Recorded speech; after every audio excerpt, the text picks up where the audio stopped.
Hi everyone, it's me again. It's been a while since I posted any new videos. Um, let's see, what's new with me? I am still in stage 4 cancer, colon cancer. My hair fell off, so I cut it all off. But like it's growing now. So because of the cancer, I didn't go bald, but like most of my hair fell off, so I had to cut it because most of my hair fell off. But it's growing now. I did chemotherapy and I did radiation. I did 25 days of radiation. And that was intense because I was in a lot of pain and it took me a month to recover. After so now I'm doing scans to see what the next step is, which is like 3 weeks of medication that is chemotherapy and pills. So I'm gonna do that for 3 weeks. I just have to get it prescribed. And then we'll see what happens. If I'm gonna need surgery or radiation therapy again or a third time, or radiation a second or third time. Other than surgery, but usually they say they do radiation a second or third time, or chemotherapy a second or third time. Other than, and the next steps will be surgery. But it's like, I must be really sick if I'm already had chemo, radiation, and now I'm doing oral medication on chemotherapy for 3 weeks. So I must be really sick because it's not getting better. My disability got approved, so that's good. After a year and a half, my disability got approved. So I'll be getting money soon. I can leave the house. Although I haven't been able to leave the house because the contamination of germs could affect me because of the cancer. So gotta stay away from people. So I haven't been going out too much. But anyways, I've been concerned about many things happening around the Bay Area. First of all, a lot of businesses have disappeared. Like at Bayfair, there's no more Macy's. There's only Target, Ross, and what other store? Kohl's. They are planning to close Bayfair up and build something else, like new businesses or something. Chili's is still there and Starbucks is still there. I don't know what they're gonna build, but they're planning to close it and build new businesses. In San Francisco, Macy's closed, and a lot of the big businesses, the mall closed, Bloomingdale's closed, and so did Nordstrom. Not that I shop at those stores. Now they said they're gonna open a second Ross location at Union Square in San Francisco. So now there is a Ross, but they're gonna open a second Ross in San Francisco. Can you believe it? They got rid of Nordstrom, they got rid of Bloomingdale's, and they got rid of Macy's. So it's like, they say that the economy is doing good and people are investing and buying things and people are still spending their money. And they say that jobs are booming and people are unemployed, but I still see a lot of people who are unemployed, and there's not enough employment for people in the community, like poor people and stuff. But like they say, the economy is doing good and people are buying in, but then stores are closing. So it's just like, are they doing a good job? Because nobody's buying. And then they just did a 40-day boycott of Target. I think it just ended, where they were like, boycott Target for 40 days, because apparently they don't think it's a good business and they don't want to shop at Target anymore. So a lot of people were boycotting Target for 40 days, and it started in March. So that was happening in March. Boycott Target for 40 days. Don't go to Target. Then it's like in San Francisco, they were closing a Safeway, and instead of the Safeway, they were opening a grocery outlet. So that they were excited to get a grocery outlet because it's cheaper, and now they can afford stuff compared to the Safeway deals, which they couldn't afford. I mean, you know how expensive San Francisco is to have those $4,000 rents and have 7 people at a house, unless you make that kind of money in San Francisco, which minimum wage in San Francisco is still $16 an hour. So they be living like 7 people in a house at the Mission, and it's gentrified when that like people can't afford those $3,000, $4,000 rents in San Francisco. They're not saying that in San Francisco there are $700,000 to $1 million homes that you could buy one. Well, in Oakland, you could buy a house for $300,000. They were lying to me because they were saying, this person told me that all over the this girl, La Clinica, who would work with me, told me that all over the Bay Area, you could buy now a house for 700,000 to a million. And I'm like, people must be making hella money now that now that minimum wage is $16 an hour. It's not $15 an hour no more. They raised it $1 more, so now it's $16 an hour. In certain places, it's already $17 an hour. But so it's like, now that they have that, it's like they can afford those $1 million homes all over the Bay Area. I guess that's a lot of money. 30,000. Who would want that $30,000? You know, like they can afford $1 million home. But then I googled it, and my aunt was selling a house in Oakland, and she was trying to sell it for 300,000. We were trying to buy it, but you know, we didn't qualify for it, so we didn't qualify. But we knew the price was $300,000 for a house in Oakland. We're like, that's affordable compared to the rest of the Bay. In Stockton, it's probably like 200,000 or 150,000, which people are trying to leave Oakland and go to Stockton or Sacramento. That's where they're going, or Napa or Santa Rosa, places like that. But it's like, you know, it's like, so I found out that Oakland has $300,000 homes. So, you know, it's affordable. But now I just read an article this week in the news. I forgot which news. And it said that now, for the first time in San Francisco, you could buy a house for $700,000 to $1 million. I'm guessing this is the first time this happened. So they finally raised it. So all those people were gossiping and spreading rumors, and it hadn't happened. There weren't no $1 million homes unless you were rich and all those mansions and stuff. So it finally happened. And I guess all that time the people were lying to people and saying that like there were $1 million homes in Oakland and San Francisco. I'm like, that's not true. It barely hit 700,000 in San Francisco. So you can imagine how much cheaper Oakland and San Leandro and Alameda are. I mean, it's affordable if you make $100,000 or $90,000 a year working at a professional job as a college graduate, as a software developer, or a business person, you know, the business team, the businessman or something like that, to buy a house in Oakland or Alameda or San Leandro or San Francisco if you got that kind of 700,000 to $1 million in San Francisco, you know. I mean, those $3,000, $4,000 rates in Frisco is like, my boyfriend used to live in San Francisco, and they paid 1,600 a month in 2008. But 7 people lived in the house, and they were making like $12 an hour and stuff. But he worked in construction, so it's like, but you know, they were paying like $400, $500 around each one of them. Because there was a couple and 4 other people single, so it's like, you know, they were paying like $400, $500 in rent, and it was pretty affordable. But they had 7 people in there, and that's how people in San Francisco were doing it at the Mission. People who couldn't afford it, having 5 to 7 people live in the house, 2 to a room, 3 to a room. It's very, it's like. It's very they don't have no privacy in those homes, and especially at the Mission. It's very now it's gentrified, and it used to be primarily Latino, and now it's gentrified. A lot of white people moving in, a lot of white people businesses and things like that. I used to work at the Mission, at Children's Council, and at Felton Institute at 16 and 24th Street. So, you know, I was working in San Francisco in 2008 and in 2016. So I mean, I got to go to what's that coffee shop in San Francisco? I forgot what it is. I can't remember right now, but it's at the Mission. A coffee shop that is only at the Mission.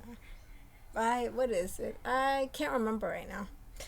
And I was going to this panaderia there to buy my bread after work so I could bring it home. Not all the time, but it was like once a week, or well, it's every 2 weeks. We're going to this famous panaderia to buy bread in San Francisco, and then I would bring it home to Oakland. But then I read an article, and it said that famous panaderia that I used to go to, it closed. Like, they closing everything, all the good there were like 3 panaderias there, and I'm like, I would go to the one I went to, they closed it, and there was an article about it. I'm like, I cannot believe the panaderia, which they had good bread, closed. They're like, can you believe this panaderia closed? And I used to go there all the time. So I'm like, wow. I mean, it was delicious bread because there were 3 panaderias, but that one closed. And I'm like, I used to go in San Francisco because I had to walk to the BART station, and there was a grocery store, Tienda Mexicana grocery store, like, but there's there too. So I would buy a couple groceries, or buy bread like once a week or every 2 weeks, so I wouldn't have to go home and stop by the grocery store, or buy pan like after work. It was on my way home, but then I would get to a bar and then come home. I would get off bar, take the bus home. So it was, I would get home at 6:30 p.m. So it's like, to buy in Frisco was easier then because I on the walk I was doing, it was easier to do that. I mean, to go to Safeway, which was out of my reach, to go to the Tienda Mexicana, or to go to the Panaderia, famous Panaderia in San Francisco that had delicious pan dulce, I read the article that it closed, that I couldn't go there no more. Awful. They still have the other two, though. The other two Panaderias there. I forget what the name of the coffee shop that I used to go there. There's a famous coffee shop that only San Francisco has, and every time I get to work there, I always go there. But it's like, I go there, it's like, but those 700,000 to $1 million homes, I guess rich people are living in San Francisco. But I know that minimum wage is only like $16 an hour in San Francisco. So that how they could afford that? I mean, depending on what neighborhood, right? How they could afford those $1 million, it's not even $1 million homes. It's 700,000. Barely San Francisco barely reached $700,000. And it's like, they were talking 3 years ago, they were talking about the Bay Area had already had those 700,000 to $1 million homes. And I mean, damn, people are rich now. I guess people can afford that stuff. And they said that they would buy the house and then they would rent it to a couple people so that the renters could pay the house they bought. So that was easier for them, and they were making money, profits off of it, because they would overprice the house and they would pay the rent, and then they would get money back too. So that's how they were doing. The house pays itself because they rented out, and they were buying multiple houses. So you know how that was working out. That was happening a lot 3 years ago, and they told me about it. I'm like, no wonder I can't afford a house if I don't have a job and I can't make that $1 million. I can't buy that $1 million home, $700,000. But that was 3 years ago, and I'm like, oh, they finally hit that price. I'm like, man, I could have afforded a house like a long time ago. Oh wow, I didn't know that. You know, it's crazy. So it's like, this is happening all over the Bay Area, and they say that people can afford it, that people got employment, that they're doing it. But I know a lot of people who are unemployed and still making $15 an hour. If they're making $15 an hour, a single person is probably not going to be able to live $30,000 in the Bay. I mean, if they work at $20 an hour, that 40,000. If they work at 25, that 50,000 maybe. But it's like, if a couple makes $20 an hour each, that's 40,000 and 40,000. That's 80 fucking $1,000. You mean they can't live in the Bay Area and they're not making money? They're actually on middle classes now. Is like 60,000 to 80,000. So it's like, they don't have extra money. They do have extra money. People are making money now, especially people who work. The problem is when they have a spouse that stays at home with the kids and they're not working, then they make that 40,000 and they cannot afford it. And that's what they're complaining about, that they want the minimum wage to raise. But the issue is that once that happens, inflation happens. And they had already explained to us in a class I took that before the minimum wage raise happened, they were like, do you guys want minimum wage to, it was a topic they said, do you guys want minimum wage to raise? Everybody was like, no, we don't want it, because then inflation happens and we all get screwed up. We all make that $15 an hour, so it's going to screw our income for poor people who want that income, and they're not going to be able to afford it, but we're not going to be able to afford it, and we're not going to be able to help them either as professionals. You get what I mean? So they didn't agree with that. But I had said, give it to them, because it's la raza. It's like poor people. It's like black people. They don't make no money. McDonald's don't make no money. Factories don't make no money. Jornaleros don't make no money. Give it to them. Give them that $15 an hour. Even though at Higher Ground, I was making $15 an hour. Get what I mean? But it's like, now they want to pay me $20 an hour. And that's a little bit compared to McDonald's now makes $20 an hour. Get what I mean? So how much will I get paid as a professional who went to college? Think about it. I mean, are they going to pay me the $20 that McDonald's employees are making? Kind of weird.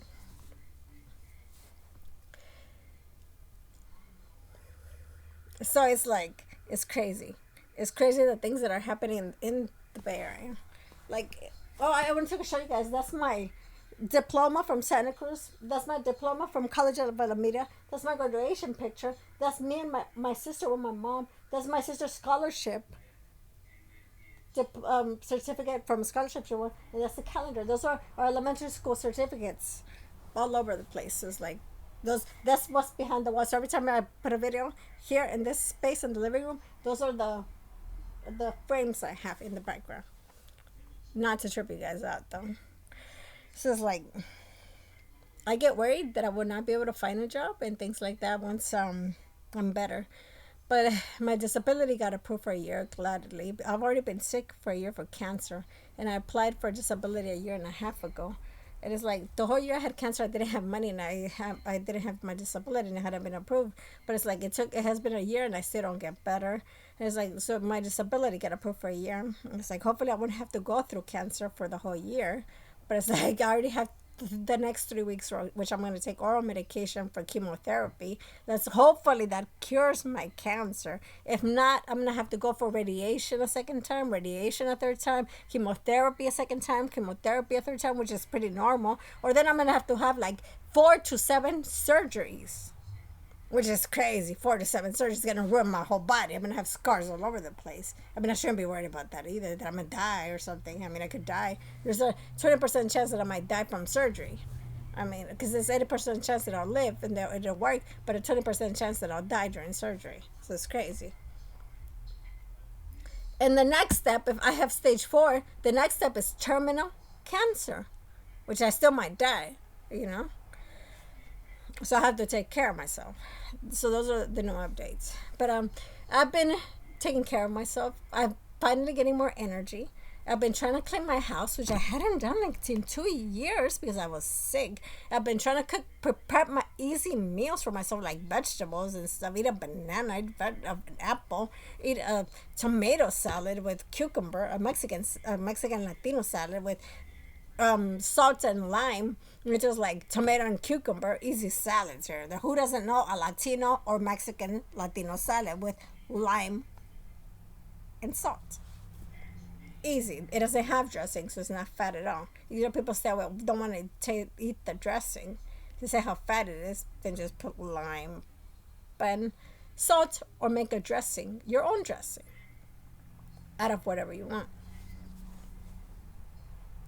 I've been listening to a lot of rock music and like R&B and hip hop. Like R&B and hip hop, I've been listening to Meek Mill, to Jay Z, to Chris Brown, to like who else have I been listening to?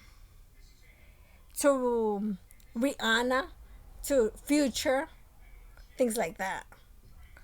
But I've been listening to Drake.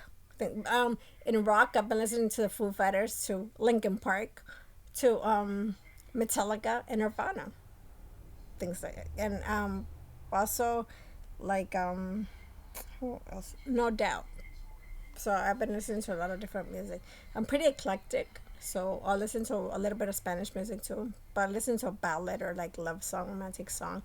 But I listen to a lot of hip hop, R&B, and rock music. I also listen to rock en español, which is Spanish rock music. It's mainly from like Argentina and Spain, things or South America. But Mexico got a few bands too, but it's primarily South American, but in Spanish from Spain.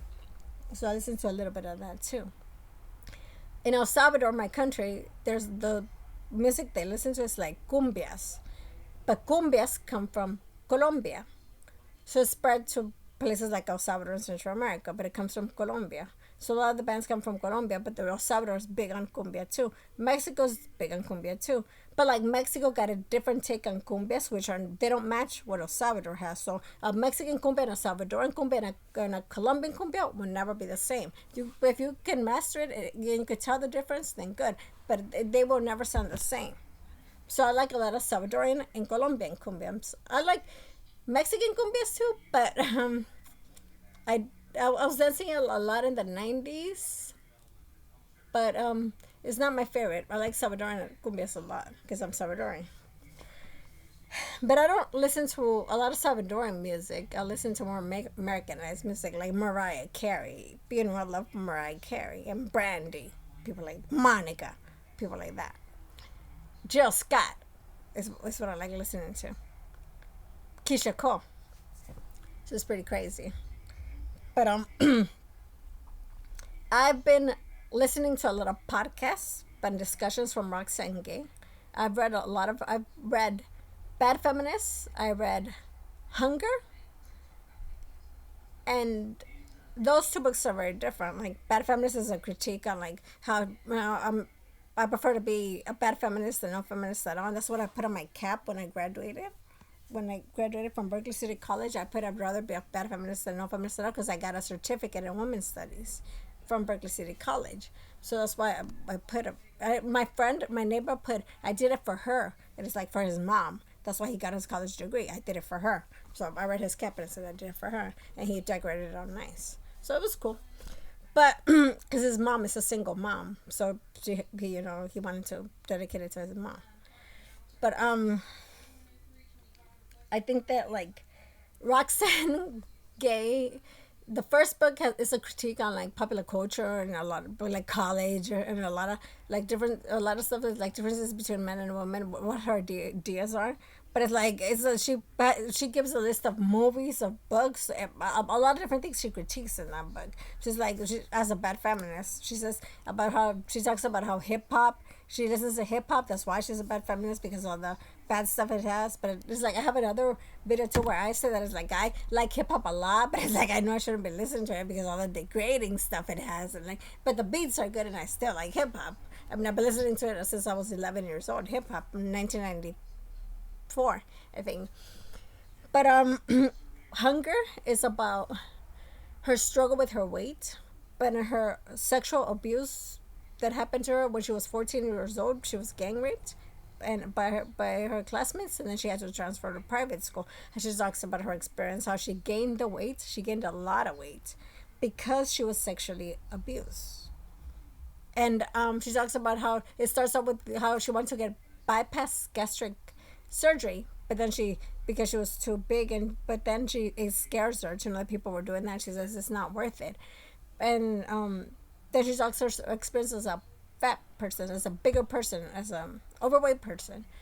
And she talks about her sexual abuse. She talks about her time as a call girl because she ran out from home and became a call girl and then returned to college and then became a professor at a university. So she's got a lot of experience becoming a call girl, finishing college, becoming a professor. I mean, she's got a long history of a lot of experience, a lot of things to talk about.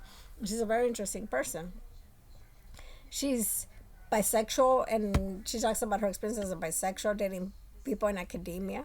She talks about the competition between the people in academia, between men and women. It's very interesting. In Hunger, she talks about her experiences being overweight, but it's I find it very relating.